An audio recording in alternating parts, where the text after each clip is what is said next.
Selamat siang Bu Heti dan teman-teman. Kami dari kelompok 3 akan membahas materi mengenai lembaga keuangan lainnya, pegadaian dan sewa guna usaha.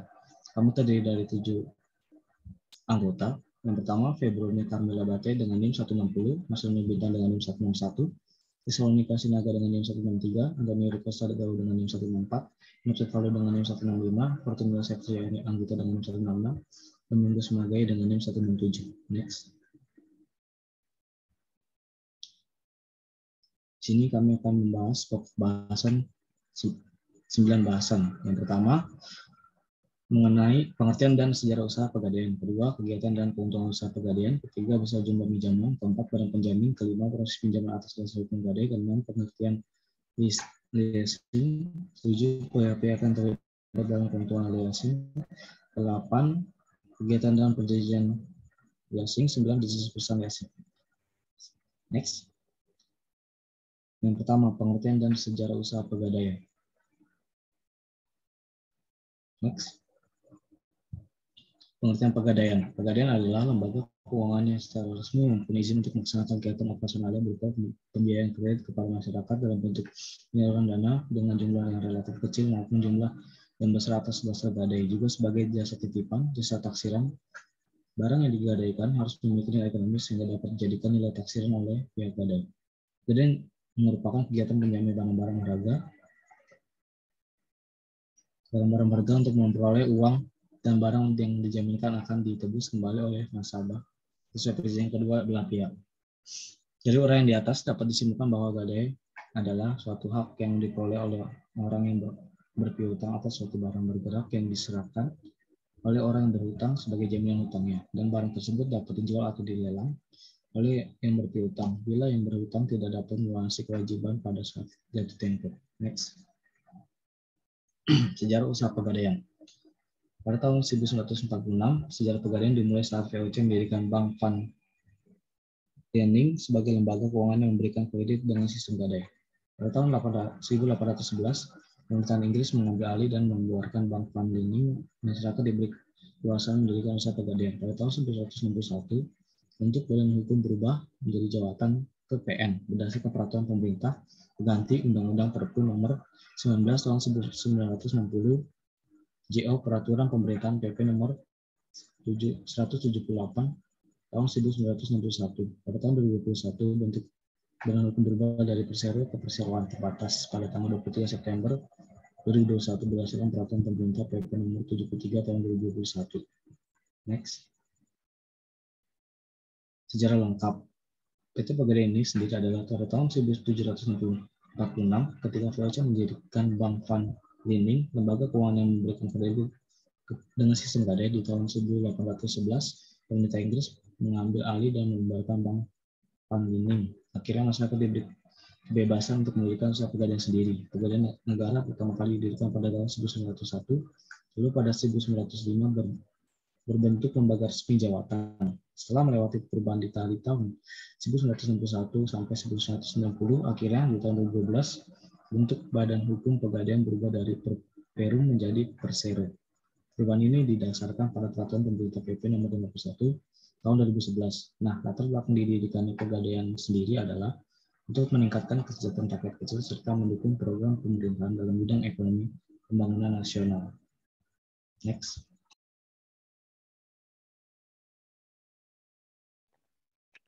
Selanjutnya, kegiatan dan keuntungan usaha pegadaian. Kegiatan pegadaian. Usaha pegadaian adalah usaha peminjaman uang bagi sistem gadai. Akan tetapi, pegadaian juga memiliki usaha-usaha yang lain. Yang pertama, melayani jasa taksiran. Yang kedua, melayani jasa penitipan barang. Yang ketiga, memberikan kredit. Yang keempat, ikut serta dalam usaha tertentu bekerjasama dengan pihak ketiga. Keuntungan pegadaian. Yang pertama itu mendapatkan bunga dengan barang yang digadaikan oleh konsumen. Bunga pegadaian atau tarif sewa mulai modal untuk jangka waktu pinjaman 6-12 bulan sebesar 1,25% kali UP atau uang pinjaman. Untuk jangka waktu 13-24 bulan sebesar 1,3 kali uang pinjaman. Yang kedua, Konsumen yang tidak membayar kembali barang yang digadai akan mendapatkan sanksi dan barang akan menjadi hak milik Pegadaian dan bisa dijual kembali oleh pihak Pegadaian. Yang ketiga, pendapatan PT Pegadaian di tahun 2019. 3/4-nya disumbang dari sektor gadai. 23% dari pembiayaan, serta sisanya sekitar 2% itu dari arus hedge dan gadai tanah.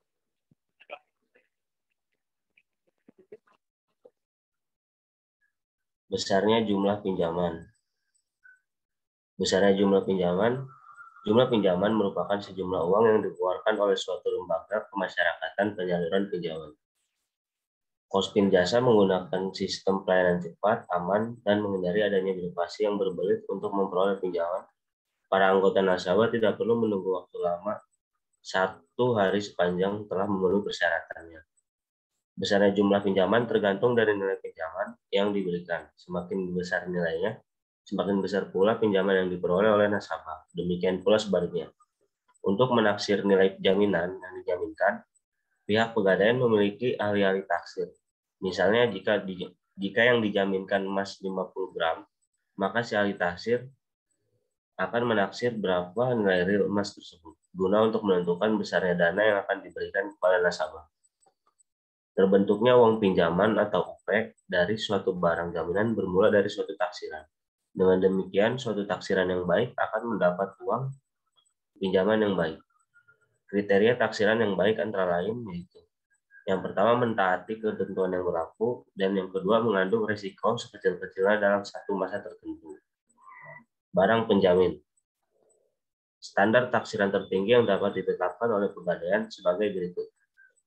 1. Logam mulia sebesar 88% dari harga pasar.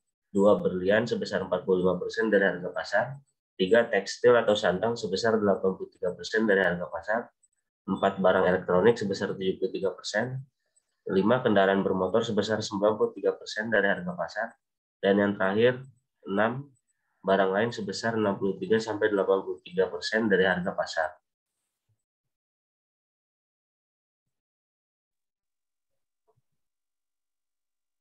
Kelima, proses pinjaman atas dasar hukum gadai. Proses pinjaman yang terjadi di Pegadaian berdasarkan hukum gadai yang ditetapkan beberapa hal, antara lain ada 4 hal. Yang pertama itu barang yang dapat digadaikan, yang kedua penaksiran, yang ketiga pemberian pinjaman, dan yang keempat pelunasan. Yang pertama, barang yang dapat digadaikan. Rian Daru dan Budi Santoso pada tahun 2006 dalam bukunya mengatakan bahwa pada dasarnya hampir semua barang bergerak dapat digadaikan di Pegadaian dengan pengecualian untuk barang-barang tertentu. Barang-barang yang dapat digadaikan meliputi barang perhiasan yang terbuat dari emas, perak, platina, intan, mutiara, dan batu mulia. Kendaraan mobil, sepeda motor, barang elektronik, kamera, video player, televisi, dan lain-lain. Barang rumah tangga, perlengkapan dapur, perlengkapan makan. Mesin-mesin, tekstil, barang lain yang dianggap bernilai oleh forum Pegadaian.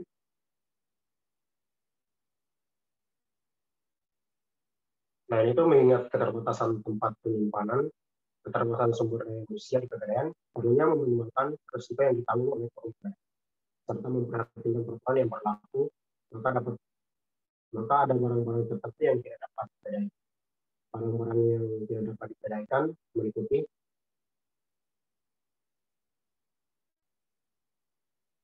yang pertama, binatang ternak, karena memerlukan tempat penyimpanan khusus dan memerlukan cara pemeliharaan hewan.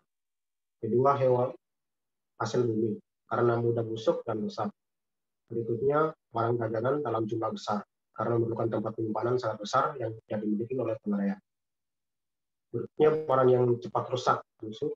Berikutnya, kendaraan yang sangat besar, barang-barang seni yang sulit ditaksir, barang yang sangat mudah terbakar, senjata api atau amunisi. Barang yang disewa belikan, barang milik pemerintah, barang yang amat kotor, dan terakhir barang ilegal. Yang kedua, Pinjaman atas hukum gadai mensyaratkan penyerahan barang bergerak sebagai jaminan pada loket yang telah ditentukan pada kantor pegadaian tempat, mengingat besarnya jumlah pinjaman yang tergantung pada nilai barang yang akan digadaikan. Maka barang yang diterima oleh calon peminjam terlebih dahulu harus ditaksir nilainya oleh petugas penaksir. Pedoman dasar penaksir telah ditetapkan oleh forum pegadaian agar penaksir sesuatu barang bergerak dapat sesuai dengan nilai sebenarnya. Elemen penaksir yang dikelompokkan atas dasar jenis barang sebagai berikut. Yang pertama, barang berkantong, yaitu emas. Petugas penaksir melihat harga barang pusat atau HPP dan standar taksiran logam yang ditetapkan oleh kantor pusat. Harga pedoman untuk keperluan penaksir ini selalu disesuaikan dengan perkembangan harga yang terjadi. Yang berikut permata. Petugas penaksir melakukan pengujian rantai dan ibarat. Berikutnya, petugas penaksir menentukan nilai taksir. Yang kedua, permata. Yang pertama, petugas penaksir melihat standar taksiran permata yang telah ditetapkan oleh kantor pusat. Standar ini selalu disesuaikan dengan perkembangan pasar permata yang ada. Kedua, petugas penaksir melakukan pengujian kualitas dan berat permata. Yang berikutnya, petugas penaksir menentukan nilai taksiran. Yang ketiga, pemberian pinjaman. Nilai taksiran atas barang yang akan digadaikan tidak sama dengan besarnya pinjaman yang diberikan. Setelah ini ditentukan, maka petugas menentukan jumlah uang pinjaman yang dapat diberikan. Penentuan jumlah uang pinjaman ini juga berdasarkan persentase tertentu terhadap nilai taksiran, dan persentase ini juga telah ditentukan oleh forum pegadaian berdasarkan golongan yang besarnya berkisar antara 80-90%. Yang keempat, pelunasan. Sesuai dengan syarat-syarat yang telah ditentukan pada waktu pemberian pinjaman, pemberi gadai mempunyai kewajiban melakukan pelunasan pinjaman yang telah diterima. Pada dasarnya, pemberian gadai dapat melunasi kewajibannya setiap saat tanpa harus menunggu waktu jatuh tempo. Pelunasan pinjaman beserta sewa modalnya atau bunga dibayar langsung ke kasir beserta surat gadai setelah adanya pelunasan atau penebusan yang sesuai disertai dengan pemenuhan kewajiban pemberi gadai yang lain. Pemberi gadai dapat mengambil kembali barang yang dapat digadai. Selanjutnya, pengertian leasing. Pengertian leasing yang pertama yaitu dari KBBI. Leasing atau sewa guna usaha adalah bentuk kegiatan pembiayaan berupa barang modal diikuti dengan hak opsi, maupun tanpa hak opsi yang akan digunakan oleh penerima dalam jangka waktu tertentu. Yang kedua, menurut KISO, sewa guna atau leasing adalah sebuah kesepakatan antara dua pihak, yaitu dari penyewa kepada penerima sewa untuk menggunakan properti tertentu dengan pembayaran dalam jangka waktu tertentu. Berikutnya, pihak-pihak yang terlibat dan keuntungan leasing. Next. Pihak-pihak yang terlibat. Adapun pihak yang terlibat dalam proses pemberian fasilitas leasing adalah sebagai berikut. Yang pertama, leaser, yaitu merupakan perusahaan leasing yang membiayai keinginan para nasabahnya untuk memperoleh barang-barang modal. Yang kedua, lease, yaitu nasabah yang mengajukan permohonan leasing kepada lessor untuk memperoleh barang modal yang diinginkan. Yang ketiga, supplier, yaitu pedagang yang menyediakan barang yang akan di-leasing. Yang keempat, asuransi, yaitu merupakan perusahaan yang akan menanggung risiko terhadap perjanjian antara lessor dan leaser. Next. Keuntungan leasing yang pertama, fleksibel. Yang kedua, tidak memiliki jaminan. Yang ketiga, pelayanannya cepat. Yang keempat, capital saving. Yang kelima, pembayaran sebagai biaya operasional. Yang keenam, inflasi. Yang kedelapan, kegiatan dan perjanjian leasing. A. Kegiatan leasing. Kegiatan leasing dapat dilakukan dengan dua cara, yaitu yang pertama melakukan sewa guna usaha dengan hak opsi bagi leasing atau finance lease. Yang kedua melakukan sewa guna usaha dengan tanpa hak opsi bagi leasing atau operating lease. Ciri-ciri kedua kegiatan leasing seperti yang dimaksud tadi adalah sebagai berikut. Yang pertama, kriteria untuk finance lease apabila perusahaan leasing memenuhi persyaratan. Pertama, A. Jumlah pembayaran sewa guna usaha dan selama masa sewa guna usaha pertama kali ditambah dengan nilai sisa barang yang dilease harus dapat menyukupi harga perolehan barang modal yang dileaskan dan keuntungan bagi pihak lessor. B. Dalam perjanjian sewa guna usaha membuat ketentuan mengenai hak opsi bagi leasing. Yang kedua, sedangkan kriteria untuk operating lease apabila perusahaan memenuhi persyaratan sebagai berikut. A. Jumlah pembayaran selama masa leasing pertama tidak dapat menyukupi harga perolehan barang modal yang dileaskan ditambah keuntungan bagi pihak lessor. B. Di dalam perjanjian leasing tidak memuat mengenai hak opsi bagi leasing. B. Perjanjian leasing. Perjanjian yang dibuat antara lessor dan lease disebut lease agreement, di mana di dalam perjanjian tersebut memuat kontrak kerja yang berisi sebagai berikut. Yang pertama, nama dan alamat leasing. Kedua, jenis barang modal yang diinginkan. Ketiga, jumlah atau nilai barang yang dileasingkan. Keempat, syarat-syarat pembayaran. Kelima, syarat-syarat kepemilikan atau syarat lainnya. Keenam, biaya-biaya yang dikenakan. Ketujuh, sanksi-sanksi apabila leasing terjanji. Kedelapan, dan lain-lainnya. Selanjutnya yang ke-9 yaitu jenis-jenis perusahaan leasing. Jenis-jenis perusahaan leasing dibagi menjadi 3. Yang pertama independent leasing, yang kedua captive leaser, yang ketiga lease broker. Independent leasing. Independent leasing merupakan perusahaan leasing yang berdiri sendiri dan dapat sekaligus sebagai pihak produsen barang dan juga memenuhi kebutuhan barang modal nasabahnya atau leasing. Perusahaan leasing jenis ini mewakili sebagian besar dari industri leasing. Yang kedua ada captive leaser. Captive leaser merupakan perusahaan yang meleasingkan barang-barang yang dimilikinya. Tujuan utamanya adalah untuk meningkatkan penjualan, sehingga mengurangi penumpukan barang di gudang ataupun di toko. Yang terakhir ada lease broker. Lease broker merupakan perusahaan yang mempertemukan calon leasing dengan pihak leaser yang membutuhkan suatu barang modal dengan cara leasing. Jadi dalam hal ini, broker hanyalah sebagai perantara antara pihak leaser dengan pihak leasing.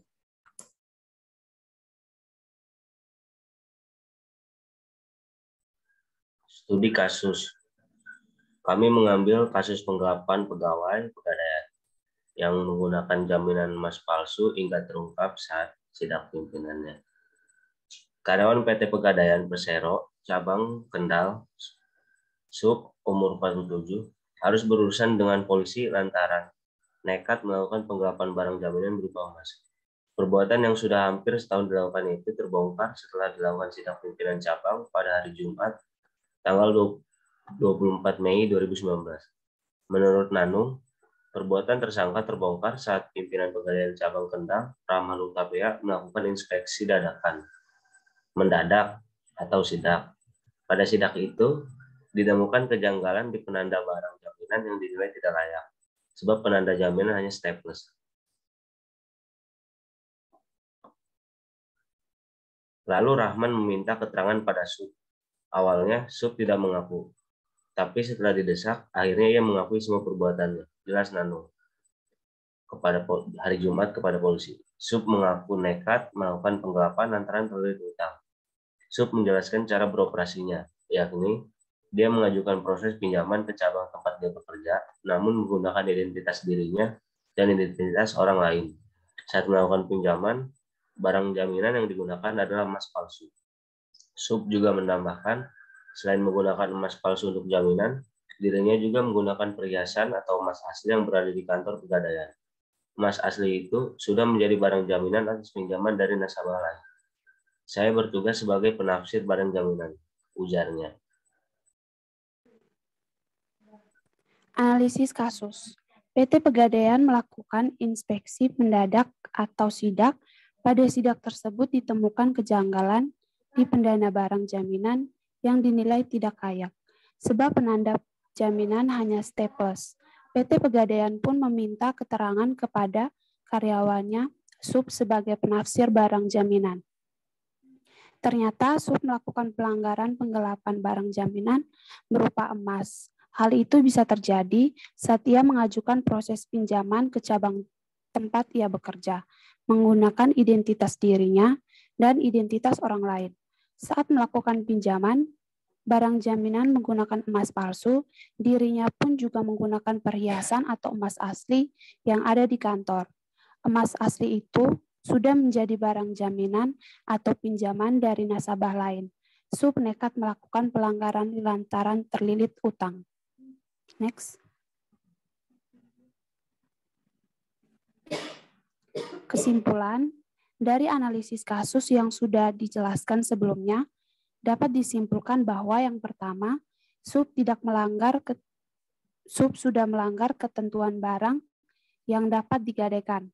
Yang kedua, Sub melakukan penggelapan dana sehingga Sub diancam KUHP pasal 374 pelanggaran yang dilakukan oleh orang memegang barang itu berhubungan dengan pekerjaannya atau jabatannya atau karena ia mendapatkan upah uang dihukum penjara selama-lamanya 5 tahun.